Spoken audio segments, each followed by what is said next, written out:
Oi, gente, tudo certo por aí? Vamos continuar nossos estudos aqui em geografia, né? Essa matéria, esse componente curricular, essa disciplina, essa ciência tão importante no nosso dia a dia. Eu sou o professor Jefferson, nós vamos continuar nossos estudos sempre sobre algum elemento que faz parte da sociedade, desses seres humanos aí que compartilham este planeta, né? Vamos dar uma olhada nessa aula 18. Objeto de conhecimento, processo de formação, constituição e transformação de diferentes sociedades humanas e suas formas de organização política. Estado, poder, democracia, autoritarismo, patrimonialismo, populismo, etc., em âmbito local, regional, nacional e global, bem como o papel desempenhado pelos sujeitos e coletividades mediante os valores morais, éticos, estéticos, culturais e políticos. No detalhamento, temos aí o comércio internacional e os blocos econômicos e, dessa vez, aí é exatamente o que a gente vai ver nessa aula, tá bom, gente? A gente vai entender direitinho as relações que existem entre os países, com foco mais na relação comercial, estamos falando de dinheiro, né, obviamente, e também tentando compreender essas relações que existem entre os países no sentido de ter muitas parcerias, como é o caso dos blocos econômicos. Então, vamos analisar direitinho essas relações aí nessa aula.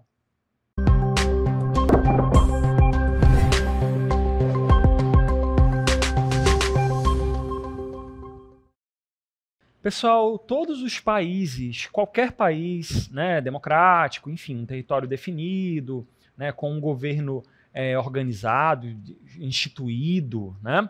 Ele tem como uma das plataformas de governo, qualquer governo, ele tem que ter uma orientação com relação à sua economia. Assim como é com a nossa casa, né?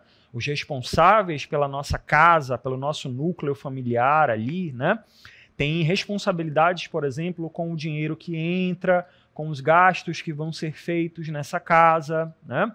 Direcionar o que a gente vai gastar mais, o que vai ser gasto menos, em que momento certas coisas vão ser compradas e em que momento aquelas coisas não vão ser compradas ali, sim em outro período.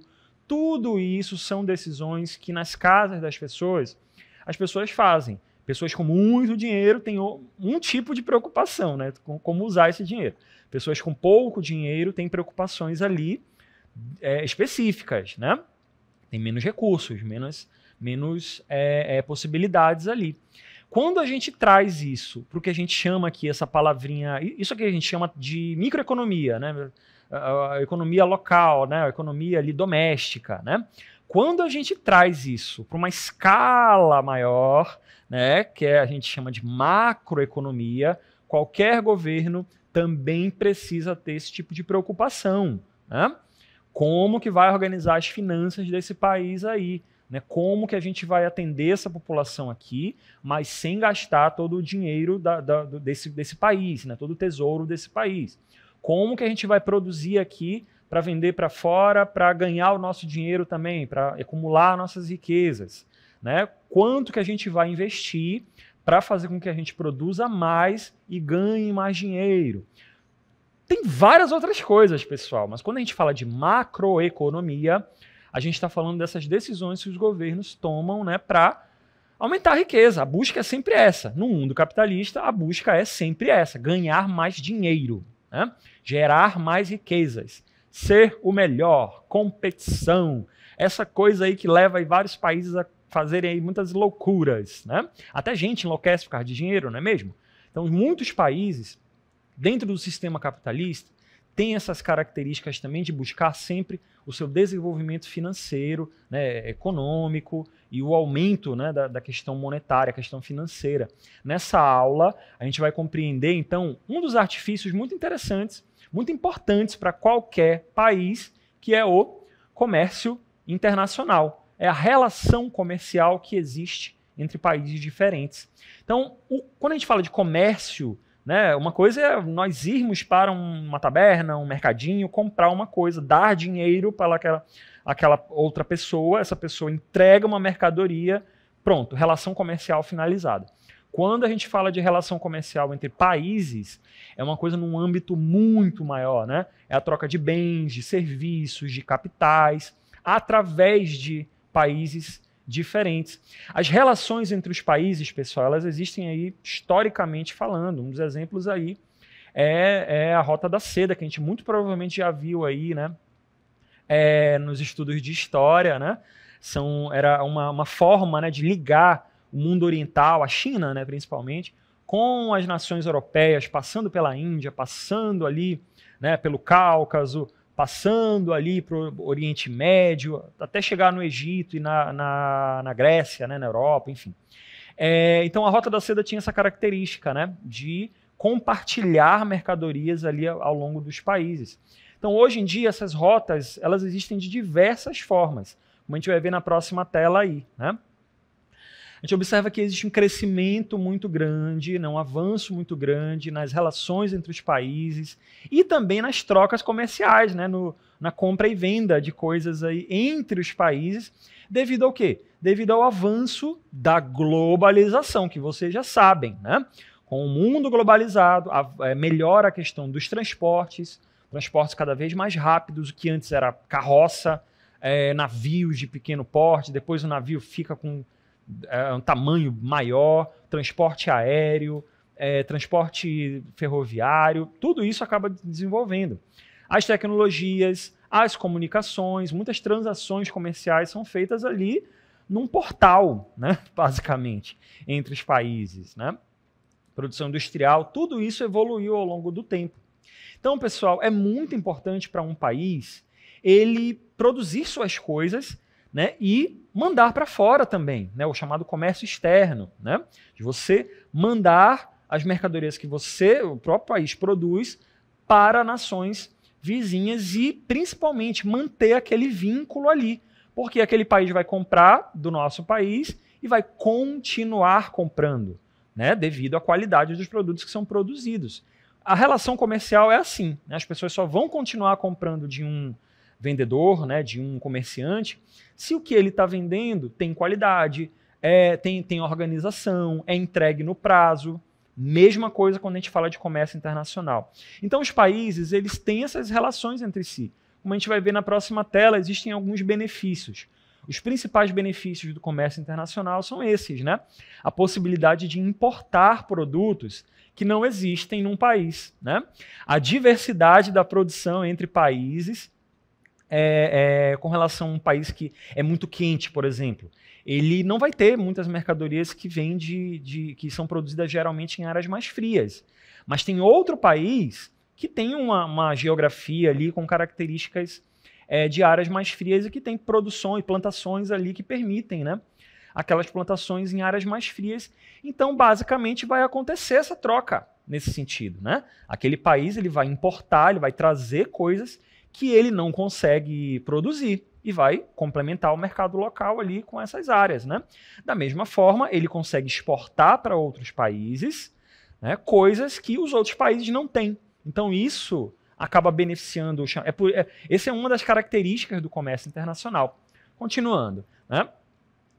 O fato de você poder... Um benefício é esse, exportar produtos que sobram, né, para outros países, os excedentes, né? O Brasil é um país que produz muita soja, né? Mas o Brasil, por incrível que pareça, não consome muita soja assim. O máximo que a gente conhece da soja é o óleo de soja, né, para óleo de cozinha, né, enfim. Mas, no geral, isso é mandado em grande parte para fora. E, de qualquer forma, o comércio internacional permite ali, né, com que os países continuem negociando com outros países, sempre mantendo aquilo que a gente falou, um vínculo. Um órgão que é importante, pessoal, as relações comerciais entre os países já foram de qualquer jeito, né? Já foram de qualquer forma, mas hoje em dia existe um órgão que normatiza, organiza, né? Meio que equilibra as relações comerciais no mundo todo, como a gente vai ver na próxima tela, é a OMC, a Organização Mundial do Comércio, né? É um setor da ONU, da Organização das Nações Unidas, que regula o comércio entre os países, o comércio que a gente chama de multilateral. Essa é uma palavra muito importante nas relações dos países, o chamado multilateralismo, quando você tem vários países negociando com vários países, né? É diferente de uma lógica unilateral, quando só tem uma relação, uma pessoa, um grupo, um país, né? Isso é unilateral, né? Bilateral é quando só tem uma relação entre dois países, né? Mas quando a gente fala de comércio internacional, é muito mais interessante para um país trabalhar a questão do multilateralismo, né? Que é a relação com vários países. O Brasil negocia com os Estados Unidos, mas também negocia com a China, negocia com a Europa, vende para vários países. A OMC foi criada lá em 1994, né, para substituir o Acordo Geral de Tarifas e Comércio, criado lá em 1948. Né, essa é uma informação ali. Mas geralmente essa característica, né? Um país tem as negociações ali de produtos agrícolas. Então, cada país vai produzir o seu produto ali. Tem países diferentes que produzem a mesma coisa. Então, a OMC meio que regula, né? Como é que é a questão da definição do quilo? Como é que é a definição ali da quantidade que pode ser vendida de um país para outro? Né? Como é que vai ser a questão do equilíbrio, né, nas compras? Né? Essa coisa de proibir... um país não quer vender para o outro porque o outro país tem um governo que o outro país não gosta, né? Não é uma relação comercial positiva. Então a OMC faz esse tipo de mediação, né, de regulação. Aquele país ali está vendendo por um preço mais caro do que para o outro país ali, não tem nada aqui que justifique isso. Então o país vai reclamar lá para a OMC e vai tentar buscar esclarecimentos e tudo mais. É um órgão que serve para mediar, assim como a Organização das Nações Unidas mesmo. Pessoal, a gente vai então entender que o comércio internacional ele é muito importante para a economia de um país. Então um governante, um presidente, ele tem que estar muito alinhado, né, com essas relações ali, com essa parceria, tem que estar sempre consolidado. Uma coisa é você ter negócios ali com apenas 5 países, né? E se aqueles 5 países entrarem em guerra ao mesmo tempo? Como é que vai ser a compra e a venda de mercadoria? Aquele país ali vai se prejudicar muito, né? Ao contrário de um país que tem relações com 50 países diferentes. Né? Então, se um país estiver dando problema, um parceiro comercial estiver dando problema ali, tem outros 49 onde a relação vai muito bem. Então, muito obrigado aí para você que está com esse problema aí, né? Espero que você se resolva, mas vamos cuidar aqui dos nossos 49 parceiros comerciais. A lógica é essa, né? Então tem a questão do multilateralismo é muito importante. Outra situação que é muito importante também dentro dessas relações internacionais, dentro do chamado multilateralismo econômico, que é muito bem-vindo, né, para as economias capitalistas modernas, né, é o surgimento dos blocos econômicos, como a gente vai ver na próxima tela aí. Os blocos econômicos, gente, são grupos de países, são associações entre países, são parcerias de relações econômicas entre países. Por quê, pessoal? Está aparecendo aí no segundo tópico. Por mais forte que seja a economia de um país, ela não consegue competir com várias economias juntas, unidas entre si. Né? Por mais forte que um país tenha de riqueza, de economia, de tudo mais, se ele ficar sozinho, isolado, ele não consegue competir com um outro país que está negociando com vários outros. Né? Isso acaba sendo muito complicado nas relações econômicas entre vários países. Então, os blocos econômicos são esses grupos, países que se juntam para formar um grupinho ali, fazer parcerias entre eles, dar ali, né, alguns benefícios entre eles, e eles acabam se fortalecendo juntos. Essa é a lógica de um bloco econômico. A gente vai ver na próxima tela os principais blocos econômicos, os principais tipos de blocos econômicos. A gente vai ver alguns exemplos depois. Mas existem algumas categorias de blocos econômicos que a gente está vendo aí na tela. A União Aduaneira, que tem um estilo, né? A Zona de Livre Comércio, o Mercado Comum, a União Política e Monetária e a Zona de Preferência Tarifária. Ela não está numa ordem diferenciada aí, né? Essa lista aí que está aparecendo está numa ordem diferenciada, então a gente vai seguir essa ordem aí, mas são categorias que vão se expandindo entre si, né? Tem níveis de expansão, níveis de parceria diferentes. Tem aqueles blocos econômicos que são ali, tem aqueles blocos econômicos ali que tem uma parceria que é mais ali, né? Mais simplesinha, né?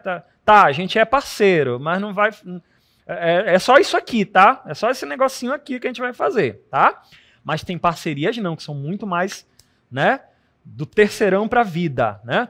Tamo junto, totalmente. Tudo que você quiser comprar aqui é seu, pode vir, parceiro, né? Níveis de parcerias diferentes. É isso que a gente vai ver aqui a partir de agora, tá?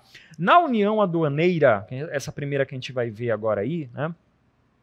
É uma zona de livre comércio, né? Que a gente vai falar sobre ela daqui a pouco. Ela tem uma tarifa comum e uma tarifa externa comum, é uma característica da União Aduaneira, né? Que é quando você tem esse grupo de países, eles negociam entre si, tem vários descontos entre si, compram entre eles, ali entre esses países, a preços mais baratos, mas se um país externo quiser vender para esse grupo, ele tem que pagar a taxa, tem que pagar a tarifa. Né? Tem que, não importa, qualquer um desses países aí de uma união aduaneira, ele tem que, para poder vender coisas para esse grupo, ele tem que pagar essa taxa, seja qual país for, e não adianta, né? Seja qualquer país for, não adianta escolher o país ali. Qualquer um deles vai cobrar esse tipo de taxa. Continuando, nós vamos ver na próxima tela agora, aí sim, a zona de livre comércio, né? Que é essa facilitação comercial entre os países, né? Quando você tem ali países geralmente vizinhos, né? E eles acabam, por exemplo, reduzindo tarifas entre si. Tarifa de importação, por exemplo, né? Então você tem ali um país que é vizinho do outro e acaba diminuindo as tarifas de produtos agrícolas, diminuindo as tarifas de produtos de roupas, né? Então esse produto acaba sendo comprado e vendido a preços mais baratos e acaba chegando também mais barato no comércio, né? Então essa que é uma característica da zona de livre comércio. Outra categoria de bloco econômico é o mercado comum. Ele já é um pouco mais abrangente, né, do que as outras categorias que nós vimos. Você tem já no mercado comum um nível muito maior de produtos que são comercializados entre os países e também tem uma vantagem de, por exemplo, a circulação de pessoas, né? Onde você tem ali uma característica interessante, a pessoa com o seu documento consegue circular de um país para outro, tem uma facilidade muito grande, né, entre essas parcerias entre os países. A gente também tem a união política e monetária, essa aí sim, aquilo que a gente falou, do terceirão para a vida, né, países ali onde tem uma união mesmo, né, muito forte, inclusive com a presença de uma mesma moeda. A gente vai falar sobre a União Europeia daqui a pouco, a mesma moeda, inclusive, circulando em países diferentes. Essa é uma característica interessante também desse tipo de bloco econômico. A gente também tem uma outra categoria que é um pouco menos abrangente, né, que é a zona de preferência tarifária. É quando você tem, por exemplo, ali um país que quer diminuir o preço das tarifas para um país vizinho, um país parceiro, né, por algum motivo específico, e ele vai reduzir aquele valor, né, de tarifa, vai reduzir, vai zerar, enfim. Então é uma parceria, né, é uma área que naquela área ali o algodão vai ser por um preço menor. Então observem que são categorias diferentes, são níveis diferentes nessa parceria entre os países mesmo, né? Vamos continuar, vamos avançar, pessoal. Historicamente falando, a gente tem aí a União Europeia como o principal bloco econômico do mundo, e a gente vai focar um pouco nele aí, né, na União Europeia, que ele passou, até chegar no que a gente conhece como União Europeia, passou por vários períodos, né? No fim da Segunda Guerra Mundial, pessoal, a gente tem ali a junção de 3 países, a Bélgica, a Holanda e Luxemburgo, para melhorar, no final da Segunda Guerra, né? Para melhorar a economia entre eles. E eles criam, né, um bloco econômico, né, que é chamado de Benelux, é a junção do nome dos países, né? E a gente tem ali esse grupo de países que reduzem tarifas entre eles, acabam facilitando o comércio. A ideia é facilitar o comércio entre eles.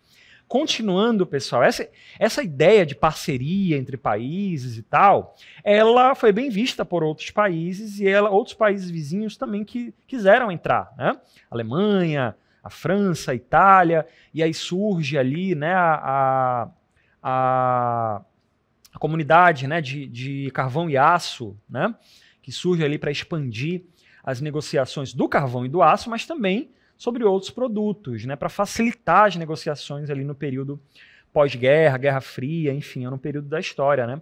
Depois, pessoal, outros países acabam entrando e aí surge o grupão vai aumentando e surge aí a Comunidade Econômica Europeia. E aí, lá na década de 90, essa Comunidade Econômica Europeia, como a gente vai ver na próxima tela, se transforma em União Europeia, né? É assinado ali o Tratado de Maastricht, 91, 92, em 93 começa a valer a chamada União Europeia, que até hoje é um dos blocos econômicos muito importantes, né? Parcerias entre os países que existe aí até hoje, né? Quando você tem uma característica de vários países da Europa ocidental no começo, né, que permitiram o trânsito de mercadorias de maneira mais fácil, o trânsito de pessoas de maneira mais fácil, né? E isso acabou gerando, inclusive, a criação de uma moeda comum, que é o euro. Muitos países deixaram, né, liberaram as suas moedas naturais ali dos países para ter uma única moeda, que é o euro. Os países que têm o euro como moeda é diferente da União Europeia. Os países que têm o euro como moeda se chama a zona do euro, né? Países que têm essa característica. Então, observem que essa parceria entre os países ela vai avançando até chegar num ponto ali mesmo de integração muito grande, né? Vamos dar uma olhada então sobre alguns pontos positivos e negativos dos blocos econômicos. Na próxima tela a gente tem aí, né? Quando a gente fala de pontos positivos, a gente está falando o que a gente já comentou agora há pouco, né? O barateamento de produtos que antes eram caros e que tinham pouca oferta, né? Quando você tem ali pêssegos, né, por exemplo, maçãs, por exemplo, né, frutas em geral, que são morangos, né, enfim, que são cuidados em áreas mais frias, por exemplo, né? Eles chegariam em um país vizinho que é mais quente por preços muito maiores, tem muitos custos para trazer produtos para áreas mais quentes e tudo mais. E mais um país que tem parceria econômica, ele vai ter ali uma certa redução nesses preços, e aí vai ter um certo equilíbrio. Então esse é um exemplo, né, de como que isso pode facilitar a própria diversidade ali dentro de um mercado nacional, né? Mas os blocos econômicos também têm alguns pontos negativos, pessoal. Essa parceria de comprar e vender, né, coisas entre países diferentes, a gente pode ter, por exemplo, alguns prejuízos na indústria de um país, por exemplo. Um país que não tem, um país que é parceiro de vários países. E aí tem um país ali que tem uma grande quantidade de produção de carros, por exemplo, produção automobilística, né? O outro país, ele até tem ali uma produção de carros ali, mas como o país vizinho que é parceiro dele tem uma produção muito maior, aquele outro país acaba perdendo, de certa forma. Ele acaba abrindo mão ali de produzir carro para começar a comprar só carro do país vizinho.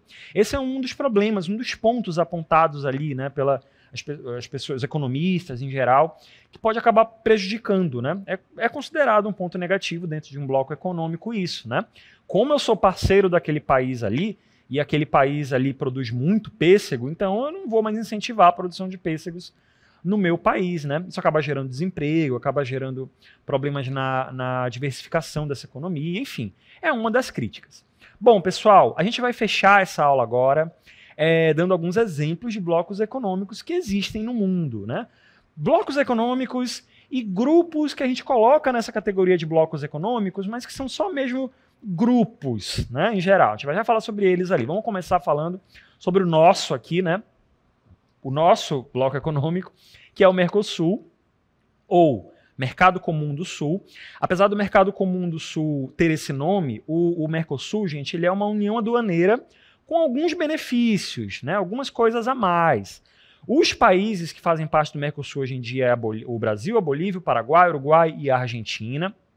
A Venezuela, ela foi suspensa desse grupo, né, devido a questões políticas, né? É uma das regras do Mercosul você ter um país que seja politicamente equilibrado, né, que não esteja passando por crises políticas, instabilidades políticas. A Venezuela acabou passando, né, uma área de tensão muito grande e acabou sendo suspensa, né? O Paraguai também passou por algumas situações, né? Então você tem ali essas questões de pertencer ou não a esse grupo, né? Tem uma série de regras.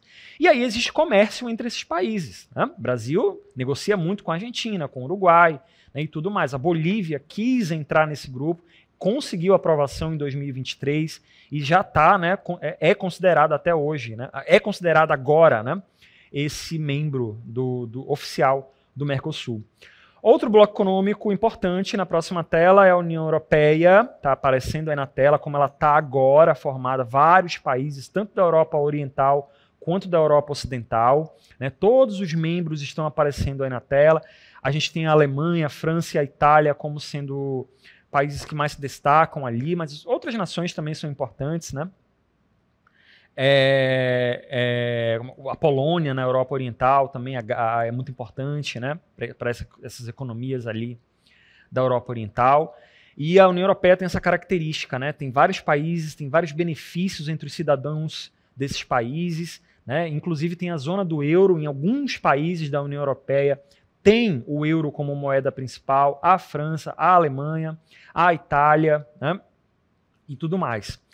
Bom, a gente tem um outro bloco econômico bastante conhecido, que é, na próxima tela, né, a USMCA, que é o antigo NAFTA, que é a parceria dos países da América do Norte, o Acordo de Livre Comércio da América do Norte, que antes era NAFTA e agora se chama USMCA, mas é a mesma coisa, Canadá, Estados Unidos e México, né, parceria econômica, né, com benefícios ali, redução de preços, a lógica é a mesma. A gente tem esse outro grupo que a gente vai ver na tela aí, que é a APEC, né, a Cooperação Econômica Ásia-Pacífico, é um bloco econômico, eles têm uma característica em comum, que é todos eles terem conexão com o Oceano Pacífico, né, então a Austrália está no Oceano Pacífico, a China tem conexão com o Oceano Pacífico, o Japão, a Rússia, os Estados Unidos, né, o Canadá, o Chile, todos eles, né, têm conexão com o Oceano Pacífico. Então, isso acabou servindo, né, como referência para formar esse grupo, né, para melhorar ali as interações entre eles. A gente tem na próxima tela a Comunidade Andina, que também era chamada de Pacto Andino, mas mudou, agora é Comunidade Andina, CAN, essa sigla CAN, que tem esses países em vermelho destacados aí, né? Bolívia, Colômbia, o Equador e o Peru. É um bloco econômico, né, que tem ali, que está presente inclusive na América do Sul, né? A gente tem então, é interessante, né? O Mercosul, a gente tem a Comunidade Andina e a gente tem o Chile ali sozinho participando da APEC, né? A gente falou agora há pouco. A gente tem esse outro grupo que a gente vai ver agora aí, que é a OCDE, a Organização para a Cooperação e Desenvolvimento Econômico. Não é necessariamente um bloco econômico, mas é um grupo importante que envolve muitas economias bastante desenvolvidas aí do mundo, né? Alemanha, Estados Unidos, né? Não é necessariamente um bloco econômico, mas é um grupo que é muito importante porque eles se reúnem, né, para discutir, ele não se cria regras aí, né, e tudo mais, que tem que ser seguida pelos países, que nem como é no Mercosul, na União Europeia, enfim.